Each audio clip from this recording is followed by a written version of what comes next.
What's up, watch enthusiasts? Skylar Santana here. Let's talk watches. So you're getting into watches and you're learning probably about the different things that power your watches, and you're not quite too sure which ones you should go for, whether it be a mechanical, if you're just learning what a mechanical watch is, or a quartz, or you may not have even realized that, what is powering a watch until the watch is dead, and then you're wondering why it's not working, and so on and so forth. So there's a couple of categories as far as what powers a watch and which one is mechanical, which one is powered by a battery, which would be considered quartz. And some watches are considered to be a little bit of both, right? If you talk about Seiko's spring drive, they have the technology of mechanical and the technology of quartz both working together simultaneously to create the power that your watch needs to accurately tell time. So I want to start off talking about mechanical watches, and why people choose to go that route when they start collecting. What is a mechanical watch? What does it mean? Is an automatic mechanical watch still a mechanical watch, and things of that nature. So starting off, mechanical watches are in fact only powered by a spring coil inside the barrel of the watch.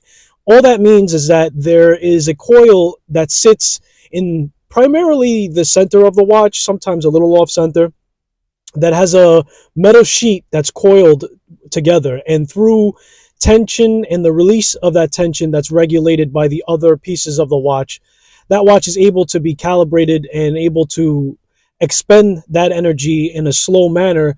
This way, it's able to move that seconds hand, move the hour hand accordingly in order to keep that accurate time. Now, when it comes to a quartz watch is powered by a battery. So every 2 to 3 years, depending on the watch, some Casios can go up to 10 years before you have to change out that battery.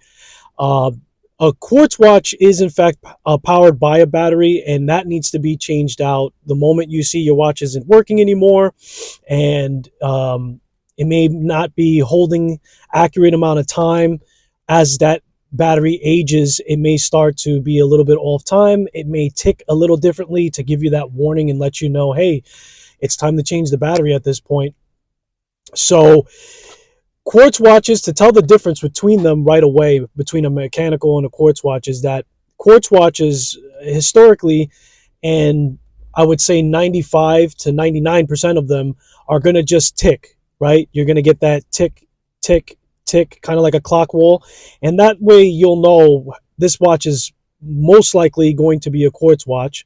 And then in addition to that, there's going to be no winding mechanism, right? Going back to that mechanical watch being a spring, the watch needs to be powered by a winding mechanism, which recoils that mechanism and creates that power, increasing the power to it.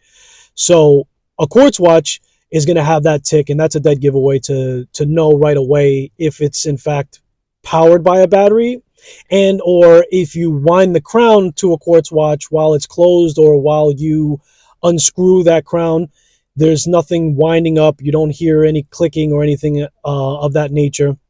So that's a dead giveaway.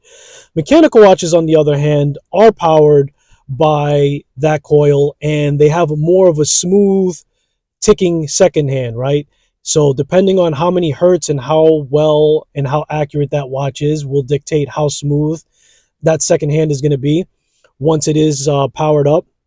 But there are differences between an automatic and a mechanical watch, right? And it could be both. It could be an automatic mechanical watch. And so you're wondering, well, what does that mean? So an automatic mechanical watch is going to be a watch that has a complication built inside of it that has a weighted rotor. That weighted rotor is going to oscillate. It's going to move around as your wrist moves around, wearing that watch on a daily basis to power and continuously recharge that coil, right? It's going to essentially, as that weight turns inside the watch, it's going to continuously rewind that sheet of metal, keeping that tension and keeping that watch powered. So an automatic mechanical watch has that feature where, as long as you're wearing it, you should have power to that watch, so long as that watch doesn't need a service or there's nothing interfering with that rotor turning around. Now, there is some technology out there that is a little bit older. You'll hear it referenced as a bumper rotor. A bumper rotor is simply that same rotor that turns 360 degrees.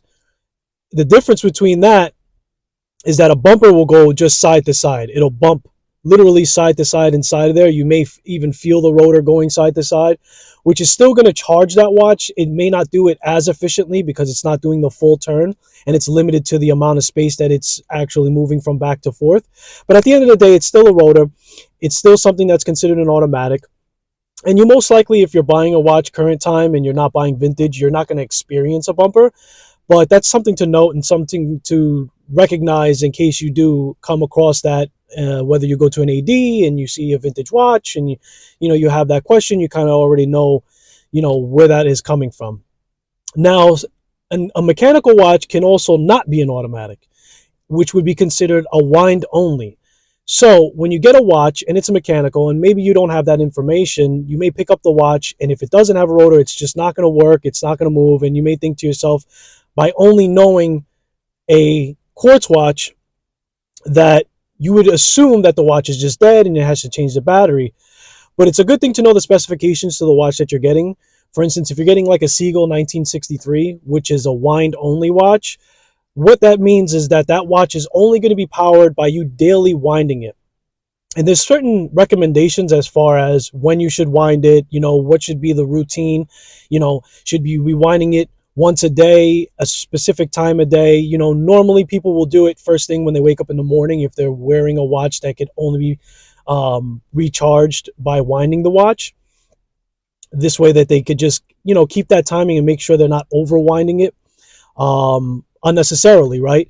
So another feature and another thing to take away from a wind only watch is that there is such a thing present in a wind only watch versus an automatic watch that you have to be aware of. And that is when you are winding the stem to create that charge for your mechanical, not your mechanical automatic, is eventually once you reach a certain point in winding a mechanical watch, it's going to naturally have like a stop in the crown, right? So you're going to wind the watch, you're going to feel some tension, and as you're winding the watch, the tension will increase, making it harder for you to turn the crown. Now, that doesn't mean that you can't continuously wind the watch up until the end, and the end point being when you feel a natural resistance. You'll feel maybe when you're winding the watch that there is some tension and it's harder to turn, but there isn't a natural stopping feeling to it. And you'll only know what I mean by giving this a chance and picking up a mechanical wind watch only. But as you wind it, it will have a natural point where you will not be able to wind it any further. And you don't want to force that, right? So if you do force that, you will break the mechanism inside the watch that is preventing you from overwinding, and then you might have a slip in the coil. Therefore, the watch either won't take a proper full charge, or you'll only have a partial charge at that point. So you'll have to get that watch serviced. So make sure, guys, if you have a wind only watch, to really get a feel for it. Maybe if you do purchase one, you want to take that to your AD and just ask them, what's the point where I should stop winding that watch, just to prevent you from breaking it. Another option is a solar power watch. So a solar powered watch is considered also a battery powered. It's just a rechargeable battery by solar, light. So the only way that you would recharge it really is in the sun. Some of them can get charged by indoor lighting. Some of it can get charged by a UV flashlight. But generally speaking, as long as you keep that watch by the windowsill or you're wearing that watch during the daylight, that watch will stay charged. 9 times out of 10, actually probably 10 times out of 10, there's a power indicator somewhere in the function of that watch. So like that, you can keep track of whether or not you need to keep that by the window or you have to wear that watch to keep it running and make sure that the power in the watch is not running down too long. And that also will interact the same way that a regular quartz battery powered does, as far as if it has a seconds hand and it's ticking, it's going to tick the same way as it would for a regular, battery that's charging the watch and a quartz that you would have to swap out inside of it. And usually when a solar powered watch is completely dead, right? Because at the end of the day, a battery is a battery and it has battery cells in it. Much like our cell phones, over time, when we have that cell phone plugged in and we're using that phone for years, that battery cell is just starts to deplete and it's not able to hold the charge long term or function the same way it did. And in that case, it's a little bit more involved. You most likely have to bring it back to the manufacturer to have that battery changed out.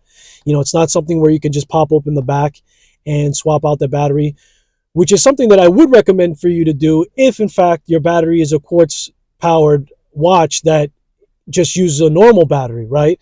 I always want to encourage work to go to our watchmakers, our local watchmakers, and everything of the such. But what I've seen often, more times than not, people who have quartz battery powered watches will just toss their watch in the drawer. They just don't want to make their way down. They don't want to deal with the hassle.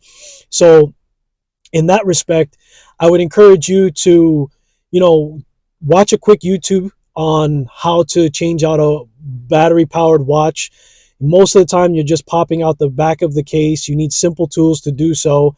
And once you get inside of the watch, it'll tell you what kind of battery is powering it, whatever model you have to go on.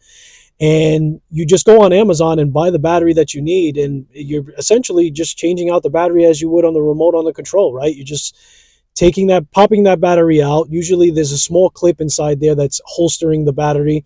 You move that out of the way. The battery pops out. You put in the new one.